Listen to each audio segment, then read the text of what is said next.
After a tremendously inspiring film, we have the opportunity to listen to some very inspiring people around. So I'm surrounded by. So the topic of discussion tonight is how to create excellence in gardens while maintaining and sustaining sustainability. And the panel represent a massive range of different types of gardens and projects, from historics. I think Sheila's probably got more gardens than everybody else put together, to community, urban projects and open gardens, so a really wide range. As a consequence, what we're going to do is have a couple of minutes of each person introducing themselves, explaining how their definition of excellence and how they can maintain that with visitors coming around their gardens.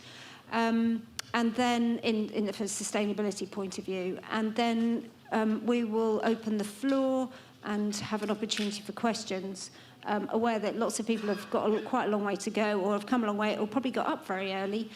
So with the call time of 9 o'clock. So we're going to squeeze as much as we can in that time. So without further ado, I'm going to ask Sheila to start and introduce herself and tell everybody who she is. Crikey. Right. I'm Sheila Das. I'm now Head of Gardens and Parks at the National Trust. Had some time with the RHS at Wisley prior to that, and English Heritage and Kew and those big four. And yes, I have taken on this role earlier this year as Head of Profession for Gardeners at the National Trust, and we have approaching 280 gardens, so that's a lot of excellence to talk about. First things first, when I saw this sort of muted as the idea, I slightly recoil at terms like excellence and standards and high horticulture, and so I think we've got lots of interesting conversations ahead of us, really. And it is, obviously in a heritage environment, we are balancing a lot of things. We are a huge charity that rely on our membership and public donations. So people have an expectation, and I know just looking around this room, there are people who are interfacing with all sorts of public expectations in what we do in gardens. And the question is, how do we start to reframe excellence, really, and what does that look like? And excellence up to this point has been very visual. And I think it's obviously great to have watched that film because the principles are entirely transferable, and it's about thinking about process and what we do and how things become beautiful to us that were not necessarily beautiful before. Alongside that, we have this huge responsibility of thinking that we want to cherish what has come before, and how do we balance that? And when I actually told my press team that I had a few things coming up, and I said I was coming along to do this panel, and I would bring my notebook, because I'm really interested, guys, to find out how we maintain excellence in the light of being... I'm not a fan of the word sustainable, and I like the term generative, actually, and forward-looking. And I think we are at the beginning of the journey, and I don't think there are any answers, I'm afraid. But what I think is a really valuable thing to do is to open the conversation. So I think, I think I mentioned in a panel earlier that a really good way to engage people into gardening is through food, actually, and really reintroducing people into the processes of how we interface with nature. So organisationally, at the National Trust, we have a big kind of strategy move at the moment, part of which is about restoring nature, making our spaces accessible for people, and sort of ending that unequal access and inspiring people, because we've got to think about the inspiration. And being entirely virtuous all the time and just saying we mustn't do this and we mustn't do that isn't the way to do that. So maintaining our spaces as places of awe and inspiration is really important. However, shifting the narrative and saying we don't have all the people that we had in these historic places that we used to have. We're not prepared to use chemicals anymore. It's just a no. We are going to treat our soil with the reverence and care that it deserves, and we share those practices and processes with people and share our successes with that, and also our learnings is really important. So actually, I would suggest that showing the opposite of excellence as the conventional way that we perceive it, and showing and sharing reality is the way that we'll keep inspiring people, and what I hope to do with the amazing gardeners at the National Trust. Fabulous, thank you. Sarah, do you want to pick up? I'm not sure I do want to follow that, to be honest, but I'll give it a go. Thanks. Hi, I'm Sarah Mead, and I'm lucky enough to live here, and lucky enough to garden here too, with the amazing garden team that are all sat at the front and have made it all happen. For me, I totally agree with what Sheila says, but I think also we have, and we're all the same ultimately, there's this kind of desire to be part of a club or part of a tribe, and that can be really off-putting for people. So for me, I'm very simple. When people come here, I want them to leave the garden, not necessarily thinking they're going to go organic overnight, because believe you me, it's not straightforward. It really isn't. It's not easy. I mean, we've been at it for 30 years, and I can tell you that now, I'm going to say after maybe 8 to 10 years, it started to become much easier. But it takes time. It takes time to learn the discipline of walking away when you see a problem, of not thinking, oh my God, I better spray the bejesus out of that, or have a sneaky swipe with a finger. To know that if you don't break the food chain, you don't break the food chain. It's really simple, ultimately. And the great news for us, I think, I'm looking at the garden team while I say this, because I know that they're thinking, no way. But I'm going to say that ultimately, gardening organically, if you can do any amount of it or just a tiny bit, is easier in the long term. It is. You're not intervening. You're not trying to control everything. You're going with it and allowing it to balance you and allowing it to do what it does best, which ultimately is a hell of a lot better than we can do. So I think there's a whole thing about taking our foot off the brake or the accelerator, not seeing the garden as something that we have to dominate and control and design, and seeing it instead of what it should be, which is somewhere people go.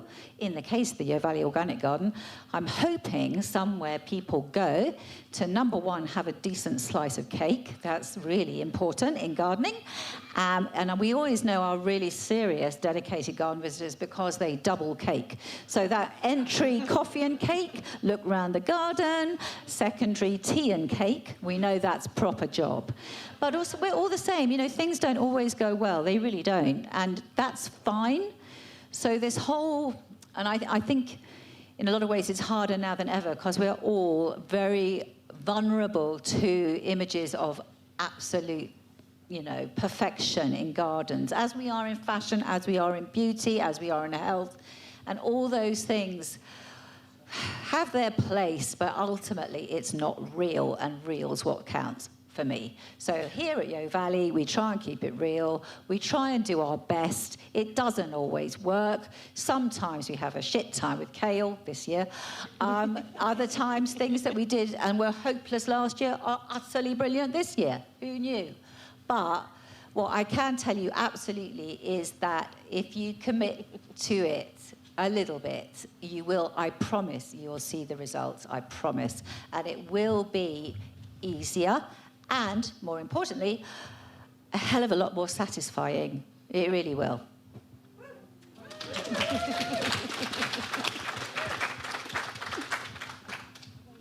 Cool. Very, very intimidating to follow both of those. I'm definitely a man of a few words. Hi, I'm Ollie Hudson. I'm the group head kitchen gardener for the Pig Hotel Group. So what I do, I essentially manage 8 kitchen gardens across the south of England, and have an obligation to produce food 365 days of the year to supply the chefs and to feed the guests.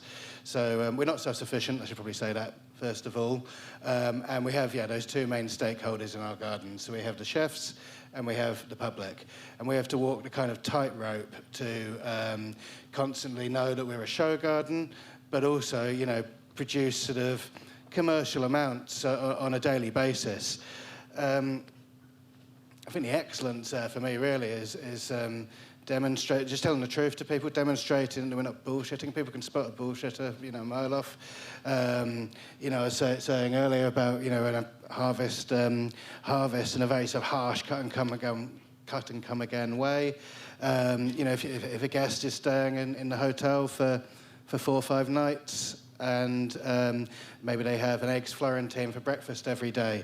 I want them to walk out into the garden every morning and look at that bed of chard and see it cut back a row every day, and go, look, that's what I have for breakfast, and really be able to see what they've eaten, where it's come from. There's a lot of other companies and restaurants and stuff nowadays doing the sort of kitchen garden ethos. You can spot them a mile off if they're not really doing it. So that is Because? Well, because anyone can spot a bullshitter. In what way? I think you see things aren't harvested in the same way. They're obviously not successionally harvested on a sort of daily basis. You might even, obviously a nerd like everyone else in here, you go and check out their compost heap and you start seeing, like whole crops of chard, for instance, on that compost heap. And, so you see the garden team going away with trays of produce in the back of their car, to take back to the family. Matthew, please go ahead. Hello, my name is Matthew Simmons, and I'm involved in a project called Blooming Bedminster. And Bedminster is a community in South Bristol, and if you don't know it, it's quite urban, lots of terrace, closely knit streets, so not a lot of big gardens, not a lot of street trees or green space, but we've developed a whole range of kind of community gardening projects that have helped sort of green up our community. And they range from community orchards, park vegetable gardens, patchwork gardening, where people have adopted small abandoned pieces of land and turned them into beautiful small gardens that are great for people and for the environment as well. And also what we've tried to do is trying to blur the lines between public and private, because in a lot of the streets there isn't the space to plant trees or do things in the public zone. So how can you green streets by encouraging people to do things with what are really tiny front gardens, almost like a path's width? So for the past 20 plus years, we've developed a front garden award scheme to encourage people to make small contributions which, when you combine them all together, make huge difference to green up streets and create green places. And also we've tried to kind of make it sustainable in a sense by, we have an open garden event, which is very different to most open garden events because we're talking very small urban gardens. But all the money we raise goes back into supporting local community environmental and gardening projects, so keeping that kind of sustainable cycle going where we support greening across the community. Hello. Finally, I get to talk. I'm Claire Greenslade. I'm a freelance gardener now, but when I was invited for this, I was head gardener at Hestercombe.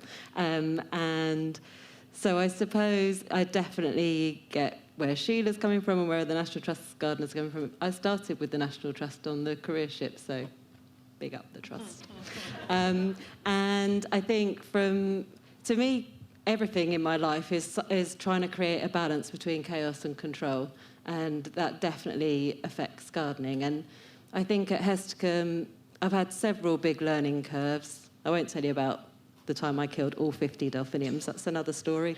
But I think COVID was my biggest learning curve, because we suddenly went to just 2 of us being managing 120 acres, which is, it's impossible with the 6 that I normally had, but with 2 it was definitely impossible. So we had to let go and decide where to let go and which bits were important and which bits weren't, or what we could get away with. And it became really obvious to me that where we kind of like had a less hard hand, nature came back. So we had stoats playing in the, if you know Hestercombe, in the sunken plat. We had deer walking along the pergola. It was just like, it was such an incredible experience. And I know it was really awful for so many people, so I don't mean to say it was a great thing, but it was such a privilege for me to be able to walk to work and back every day because the gyms were shut, so I had to do something, and then to be like immersed in, like the early Disney films, the Snow White kind of thing. I felt like I was living in that, so it was brilliant, and it totally changed how I managed that site, but it's totally changed how I garden going forward. And in what way? In that the balancing excellence, and how did that change your way of working?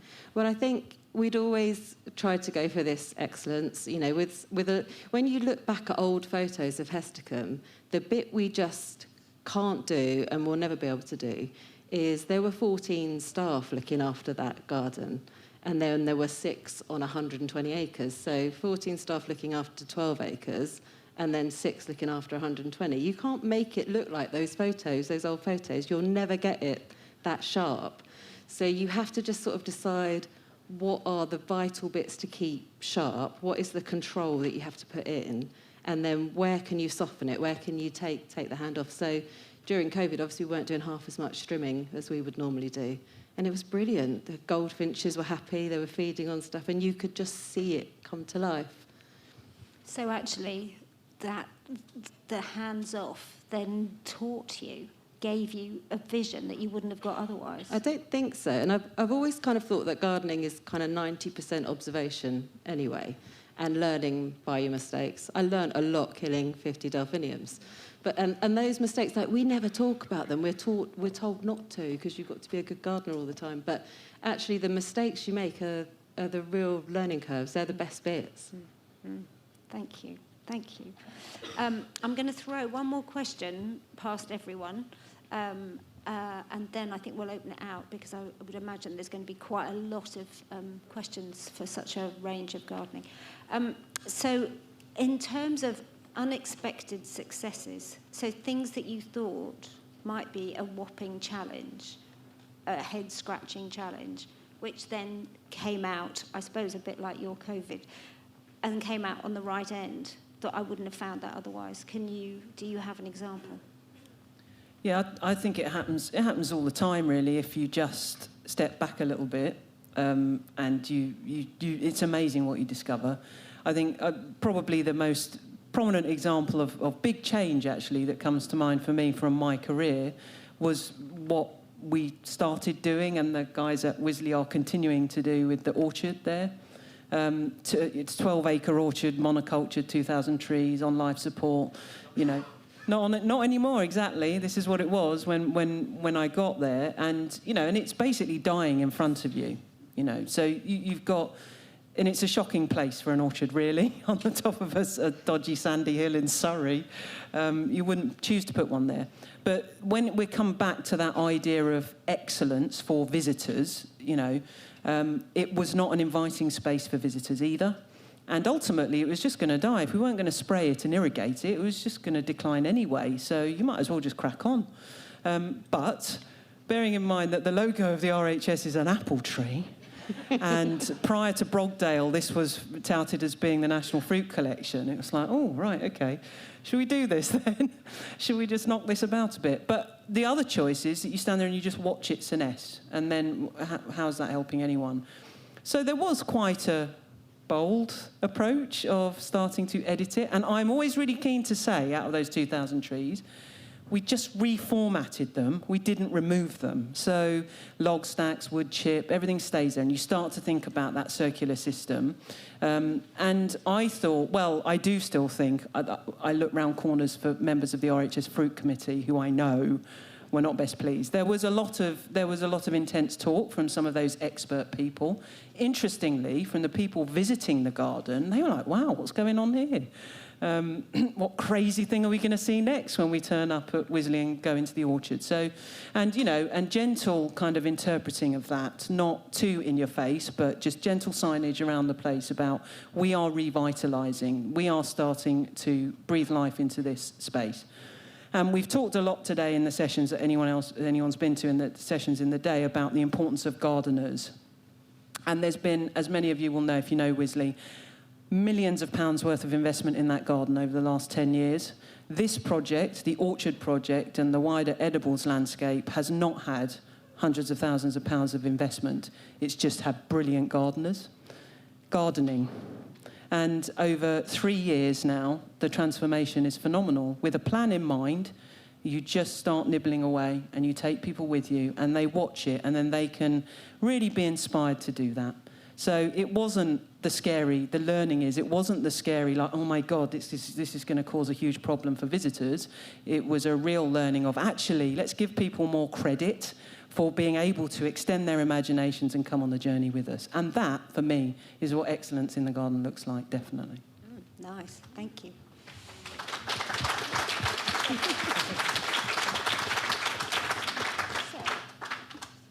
Okay. Could you hold my beer? Thank you. Mine's much more domestic. So those of you out there, maybe so I'm just going to say, when I first moved down here from London, we live on a dairy farm. I don't know how many of you know that. So the farm was bought in 1961, and my father-in-law bought it at auction. £33,000, I think, something like that. And the reason he bought it was because it was fantastic land for growing grass for dairy cows. That was the sole reason, really. Hadn't even seen the house. I remember him apparently coming home to Tim's mum and saying, I've bought a farm. Don't know what the house is like, but the grass is great. So when I first started gardening, because I came at it from London and no interest, moved down here, inherited my mum-in-law's garden. Tim's lived in that house all his life. So I had to sort of start from scratch. And one of the lessons I've learned over the years is that you can't fight fertility. So you learn as you go along, don't you guys? So I decided I wanted to have a wildflower meadow. You guys over there remember this, huh? You do. So we decided we wanted to do a wildflower meadow because that felt like that was the thing at the time. Everybody was doing it. So I can hardly bear to sit between you two and tell you this. We stripped the topsoil off it. I mean, at the time, I was just like, that's what you do, that's what we do, that's what we do. So we did that. We sowed a lot of very, very expensive seed. And the first year, I was the smuggest person on the earth because it looked amazing. It looked like a flake advert. I wanted to roll around in it. It was fab. The next year, it was shit, ultimately. And we soon learned that actually the fertility was there. No amount of anything was going to stop that ground being fertile, ultimately. And now we've gone with it. I mean, it's taken me 30 years to realise that there's no point fighting that stuff. And actually, people do get it. To your point, Sheila, people do. If you give them credit, if you explain what you're doing, if you say, come back and see it next year, people get it. They want to go along on the journey. They want to come and see something different. But, ironically, that meadow, which is the yurt meadow, which I've now decided to plant loads of buddleias. We're trying to make a buddleia meadow. I mean, God knows whether that will work. But anyway, we're going with it. And this year, for the first time, after planting Hemerocallis 7-8 years ago, do you remember that? Yes, they're all nodding. So we planted all these Hemerocallis. I had all this vision of this wonderful floriferous meadow that we we're going to make. And this year, Matthew, we have Hemerocallis in that. It's taken years for it to happen, but it's happening. So my big learning around all this is just don't fight it. Just don't fight it. Don't try and impose your will on something that's already there. And fertility is something to be celebrated, hey? So, yes, I apologise to the gods of fertility that I stripped off the topsoil. Shame on me.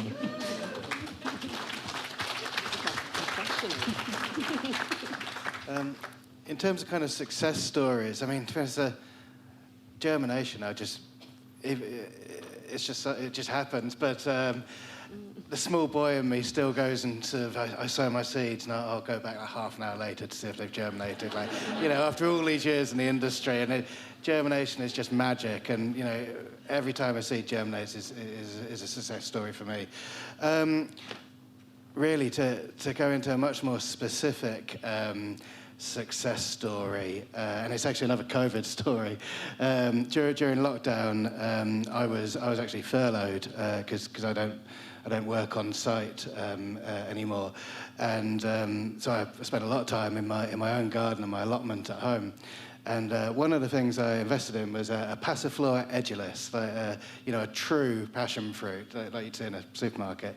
And I managed to get two proper passion fruits off it.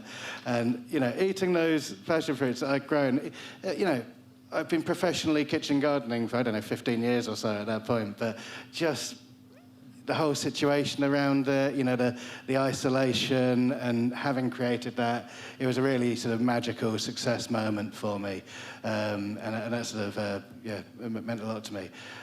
Unfortunately, it died in the frost that winter, so it hasn't happened again. So 2 is my record in 1 year, or of one plant. So we all have successes and failures, but you should celebrate them all and learn from everything as well. Okay. Well, I guess for us, we're gardening in a very public spaces, on streets, in parks. They're open 24/7. Dogs are going to wee on them. People are going to throw their beer cans in the spaces. Children are going to run across them. So part of the success is keeping things growing and finding plants that are robust and resilient. But when you do that, and then what we've seen in a lot of streets where plants have started to self-seed in the places they want to grow, along wall edges or in pavement gullies. And of course, in many cities, councils are very keen to come along with their herbicides and spray those edges, which is something we've been able to push back against. And so I think that's a real success for us, that we now have streets able to vote to opt out of those kind of spraying schemes in Bristol and allowing plants to grow where they want to grow, as well as where we try and grow them. So I guess that's a success for our community gardening.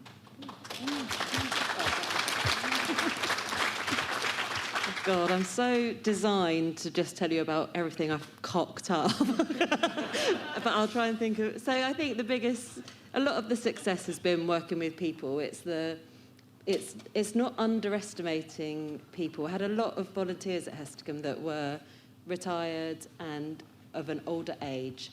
And I used to get really peed off with staff for underestimating them because whatever they are now, they've done stuff. They had so much knowledge in them. And so I think the biggest success for me was galvanising those people together. So one of the challenges I found at Hesticombe is we've got a Victorian bedding scheme.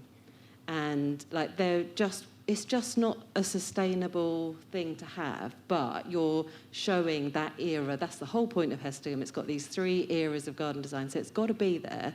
And there's not really another way you can have colour all year round. But it was all grown in peat because they were the only suppliers that I could find were peat, in plastic pots, needs loads of watering. And so it was trying to figure out how to do that, and actually sitting down, inviting all the volunteers in to come and sit down and throw their ideas in was really, really useful. And we found a way of compromising. So far, it's just less bedding plants, more succulents that we can move in and out, and also using some perennials that kind of, those kind of plants that do the same thing all year round, so like Carex, Heuchera, those kind of things that can just make a pattern, and then you can just infill with less. But it's just, you can't do everything all at once, so it was kind of like figuring out how to make those smaller steps forward, I guess, but involving people. Nice. Thank you very much. Pleasure. Thank you.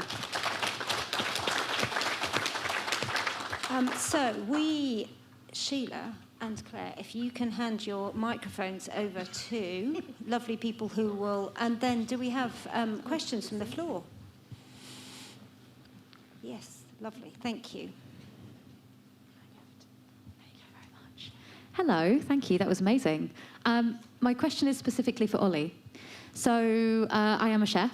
I'm super interested in how you work with the chef. So do they come to you and say, hey, this is what's on the menu, this is our shopping list, this is what we'd like? Or do you say, this is what we can provide for you and at volume, and this is what we might have, and then maybe you can weave that into specials? Like, how does that relationship work? Yeah, so it's about sort of constant collaboration and conversation. I mean, I often say, you know, every single day that the head kitchen gardener and their respective head chef are on shift together, they should be walking around the garden together, even if it feels like nothing has changed, just so the head chef keeps their head in the garden.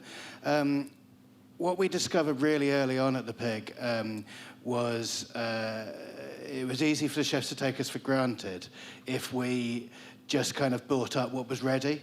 So we needed to get them to have the mindset of treating us like a supplier as much as possible. So after we do these sort of regular sort of walks around the garden, we will then produce kind of order forms, and then when they're doing their sort of, you know, their mise en place lists at night and everything and doing their ordering, it's just an extra supplier to order from. As I say, you know, we're not self-sufficient. Some crops we could be self-sufficient with, you know, maybe some of the solanaceas in the middle of the summer or bits like that. But, I mean, something like flat leaf parsley, we could fill the whole garden full of it. It wouldn't last a service. So we're trying to get them to, you know, maybe in some crops take 10% from us and then 90% from a local supplier within a sort of 25-mile radius, and put the onus on them to order from us and sort of not take us for granted, to kind of see the value of the product and I suppose the consequential impact on their sort of GP and everything. You know, obviously that's the main focus for a chef. You know, if they protect their GP and get their bonus. But you know, I've lived in hospitality my whole life. It's my old man's trade and things like that. So I think learning how to kind of speak chef and speak the same lingo, and also be assertive, and it can be quite intimidating walking up to the pass, and there's, you know, a dozen sort of guys there, and, you know, they're all sort of a little bit of a sort of building site culture, and it's just, you know, being confident to go up to the pass and just sort of be assertive with your head chef. It's just, same as a restaurant manager and a head chef. It's a very similar relationship between our head kitchen gardeners and the head chef. We like them to, almost those two relationships are equal relationships to one another. Marvellous. Anybody else?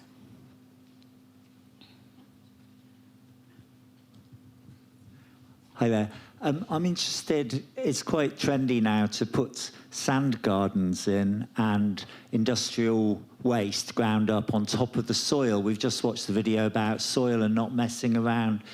Sarah, you said not messing with things, not changing things. And then we're adding Mediterranean-type plants which will survive the winter in all this rubble. It all sounds very complicated. Can't we just put more wet-tolerant plants in the good soil that we already have? I'm interested in your views on that. Especially thinking of Delos at Sissinghurst, which has had that just happen to it. Yeah, I have a view on that. So I'm a soil fan. I'm also a fan of people making use of what they've got. So if any of you have come across the work that John Little does, John's here today, you'll know that there's a lot of opportunity to work with recycled materials. And this is the problem that we've got with the mindset at the moment, or the conventional mindset of gardening advice. Do this, it works. Okay, I'll go and do this, it works. How about go away and think about what you've got, and then here's a range of options that you could try, depending on what you've got.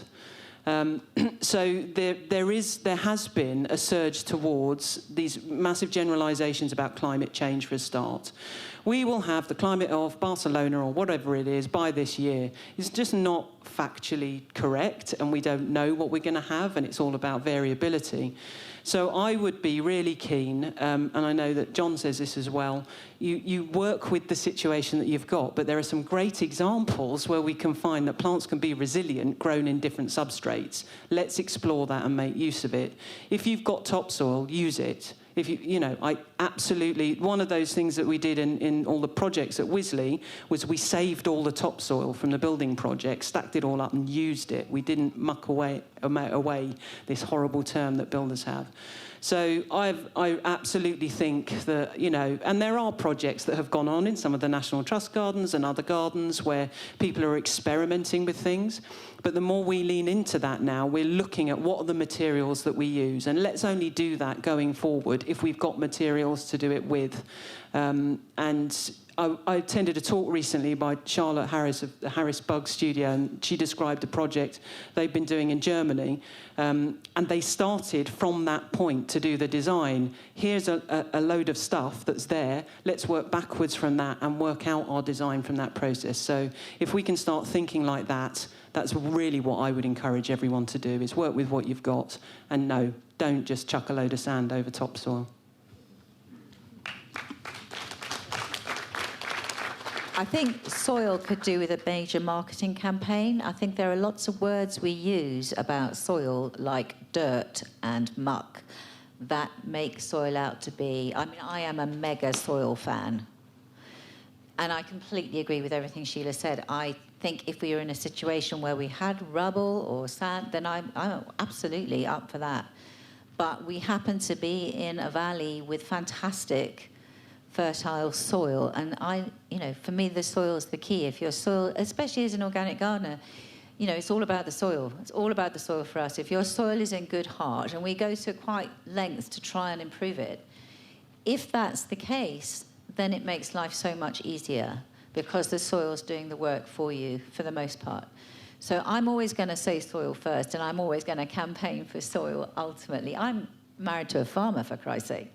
So, it's all about the soil. But in absolutely what Sheila said, if you find yourself in an urban situation or any situation where you've got resources sat there doing nothing, definitely got to be used, definitely. But don't let's demonise soil on the back of trends. That's all I'd say. Ooh, controversial. Marvellous. Any... Yep, gentleman there. So what has been the social and community benefit of the Bedminster project? We've talked a lot about plants, but what has it done for the community? Oh, it's enormous. I mean, there's a saying I've read somewhere, there's no Wi-Fi in the garden, but there's better connection. And that's what the gardening projects in Bedminster have done. Gardening, the people that are involved in most of the gardening projects are not people who were interested in gardening. They wanted to meet people. They were interested when they got a flyer through their door, or they saw a pop-up event happening on the street. And it's built these amazing networks of friends and shared knowledge and grown experience. But it's done what we need so much more of. It's built community resilience. I mean, Claire's mentioned COVID. I mean, COVID put a stop to all of our projects, but we went online. We had a virtual garden opening day. We got people posting their things that were happening in their gardens. So you build that networks and strength in communities that we need to adapt and get through the challenges we're going to have with climate change. So it's been enormous.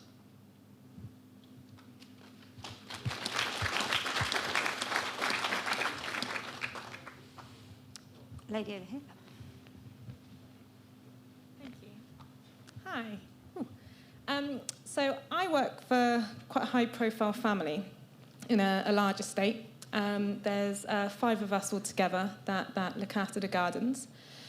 The expectation of these gardens is pristine lawns without weeds, rose beds without any black spot, very, very high standards, and a Soil Association certified walled garden that's producing an abundance of perfect veg.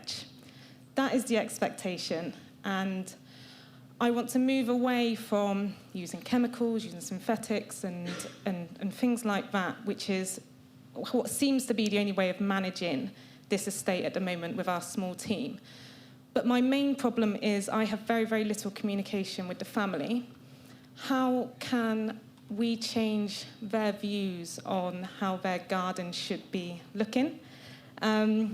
Irrigating lawns throughout the whole year to make them look green, just everything is very, very non-organic, and we just seem to be going the wrong way with the whole. There's so much publicity around organics, and we want to move towards being more organic. But how do I sustainably work with my client to garden organically but still keep the standards up high? How can I change their mind that gardening's not all about pristine lawns and pristine borders? Sorry. Wow. Who would like, yeah. Hi. Hi. I'm going to say one step at a time. Don't try and do the whole job all at once. You've got to kind of, in a way, show them the money, you know? So it's about expectations, isn't it? But it's really difficult if you're not having regular chats and you can really show them the difference. But I would say it's not, you know, probably doing the whole job is going to be really uphill work. But if you can demonstrate, maybe start with the lawn. Let's do that. It's kind of basic, isn't it? If you can start with the lawn and demonstrate the difference of not doing those things in such a way that they think, oh, actually, do you know what? Dandelions are actually really cool. I know it's a big ask, I know. The other thing I would say is, I mean, what works for me is going to see other people doing stuff. And so showing them what's being done out there, making them feel that it's their decision, that's the other thing. You know, we're all like that, aren't we? Sow the seed and then make them feel that they've come up with it. That always works. But take them, you know, bring them here. I don't know. I give them cake. It's fine. So, but it is one step at a time. I think that's the key. I don't think it's a big old pill to swallow if your expectation is one thing. It's a real mindset, but you know all that. You're doing a great job. It's just choose your battle wisely and fight that one first, and then step back. That would be my advice. But I'm sure. No, I entirely agree, but what I would just like to add, and you've mentioned the words that make me shudder, watering lawns. You know, those of us in public spaces have a real responsibility to do that, to just switch off the irrigation and show people, you know, wouldn't it be great to go to RHS Wisley and see the lawn, I'm going to name call it, aren't I, up the herbaceous border, yellow. And then when people start seeing that, they will then feel that that's a legitimate thing to do. It's very difficult for you as the gardener to really influence that, particularly if you're not communicating. But I couldn't agree more. Just little nibble away, little changes, little soft things. And in fact, just start rolling back slightly and see if they notice. Do you know what I mean? They might not notice. People are less observant than you realise. I think when I started at Hesticum, someone gave me some really good advice, which was wherever you go, just like keep the edges neat. You can get away with like nettles this high in the borders, so long as it to them looks neat. So like try and get into their mindset of what they're expecting to see, and just do that tiny bit of it, and then do what you like on the rest of it. But I'm working on a private estate now, and it is people's expectations is really, really hard. I think the guy I'm working for wants me to create Versailles, and I'm not going to do that. But we'll find the middle ground somewhere as we go along in the relationship. But I'd say it's all about communication, but that sounds like that's the hardest bit you've got. Marvellous, we've got time for one last question. Is there one lurking? Oh, there.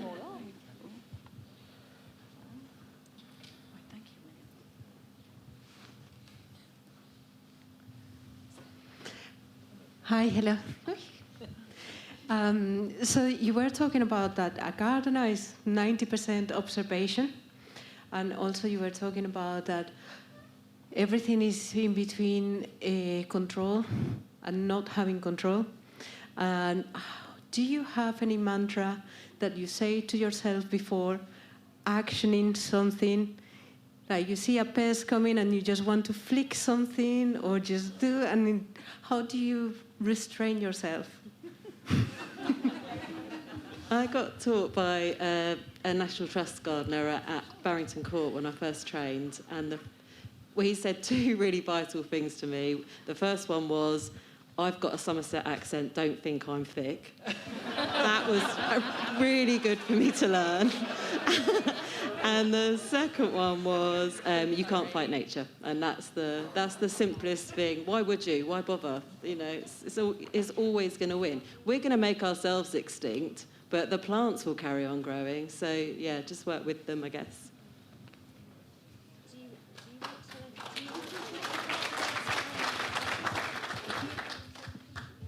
I guess, you know, it goes back to what grows well and don't fight it. You know, if it's doing well, it might not be absolutely perfect or in your mind, and particularly in a community space, it's what brings pleasure and joy. And I think for gardening, for us all, that's what we like about gardening. And in a public space, you can share that with everybody. So I think that would be my mantra. I don't know what my mantra is.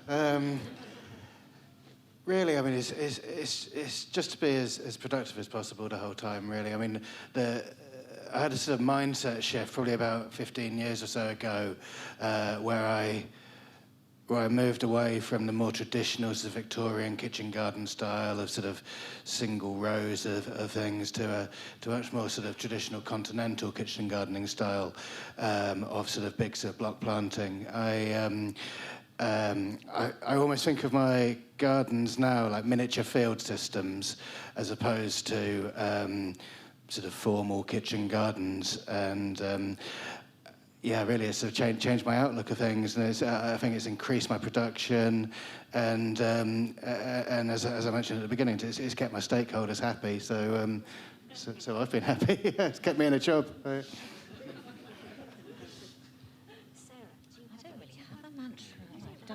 don't really have a mantra. Make one up. Oh, pressure. Oh. I think, if anything, I'm just going to say that when you see something that is really irritating and annoying in the garden, you take a deep breath and turn around and walk back into the house. And then 99.9% of the time when you come out the next time, something's eating it. That's really good. So patience, just breathe. Get a glass of wine or a cup of tea, just breathe. It's all fine. I guess for me, it's a really inelegant expression of, and I say this to lots of gardeners, do you need to do the thing? You know, when we're thinking about, but how are we going to do this in the future if we're not using fossil fuels? How are we going to... Well, do you need to do the thing in the first place? And actually, that can really eliminate quite a lot of stuff. Do I really need to... Why am I doing that? No, I don't need to do it. And then, you know, go and have a glass of wine and observe. There we go.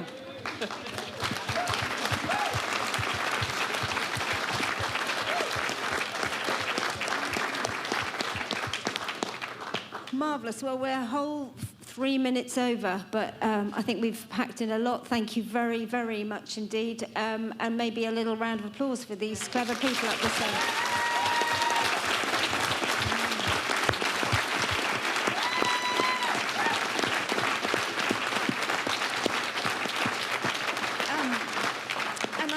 As somebody that ate a lot of very good food today or tonight and wandered around a very beautiful garden, thank you to Sarah and to Tim for coming up with this, for thinking about it, for a magnificent team, and then pulling all of this together, having already run a whole day of festival. So thank you. Yeah.